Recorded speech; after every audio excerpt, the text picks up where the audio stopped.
उसने अपनी बेटी को बुलाया और कहा, मैंने तो जंगल से अनार के दरख्त का नामो निशान मिटा दिया था, फिर भी इन लड़कियों की सेहत पर कोई असर नहीं पड़ा।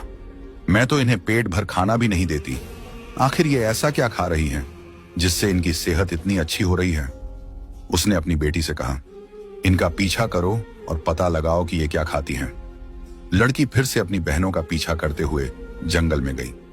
जब तीनों मिट्टी के प्याले से दूध पी रही थीं, तो जैनब ने पीछे मुड़कर देखा।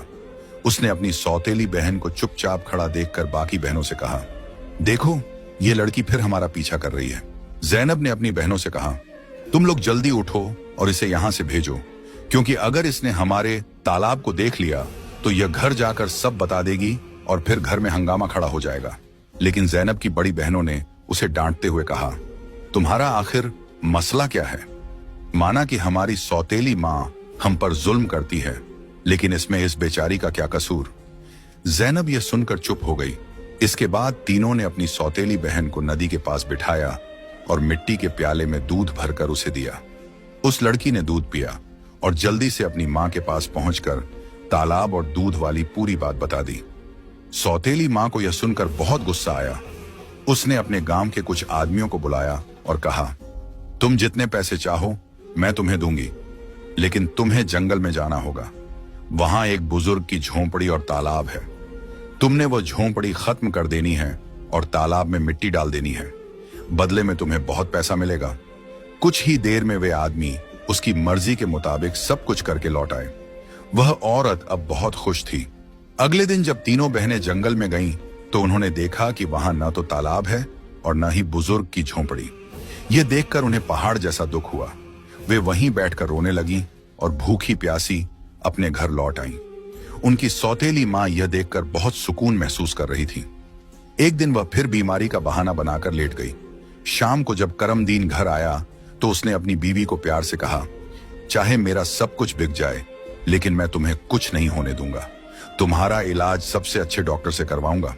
लेकिन उसकी बीवी कुछ और ही चालें चल रही थी। उसने कहा, आपको इतना कुछ करने की जरूरत नहीं है। मेरी जिंदगी बचाने के लिए बस एक छोटा सा काम करो। करमदीन बोला, जल्दी बताओ क्या करना है, मैं वही करूंगा। उसकी बीवी बोली, तुम अपनी तीनों बेटियों का खून निकालकर मेरे हाथों और पैरों की हथेलियों पर मल दो, तभी मैं ठीक हो सकती हूं।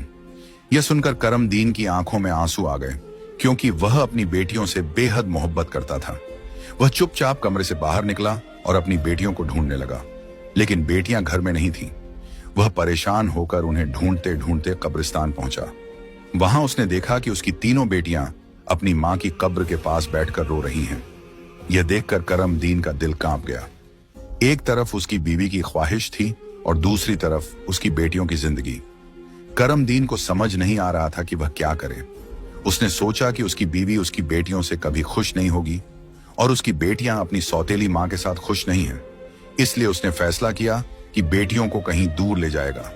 उसने अपनी बेटियों को गले लगाया और कहा, ऐ बेटियों, तुम क्यों परेशान होती हो? मैं तुम्हें कहीं और ले चलता हूं। वह अपनी बेटियों को एक घने जंगल में ले गया। वहां उसने मिट्टी का चूल्हा बनाया और बेटियों को खाना बनाकर खिलाया। जब बेटियों ने पेट भरकर खाना खा लिया तो वे एक दरख्त के नीचे सो गईं। करमदीन ने अपनी बेटियों को वहीं सोते हुए छोड़ दिया और वहां से भाग गया।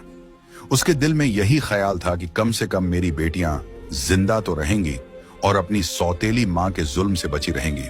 रास्ते में उसने एक हिरण का शिकार किया और उसका खून लेकर अपनी बीवी को दे दिया। उसकी बीवी ने वह खून अपने हाथों और पैरों पर लगाया और खुश होकर कहा, अब मुझे आराम है। उसे यकीन हो गया कि करमदीन ने अपनी बेटियों को मार दिया।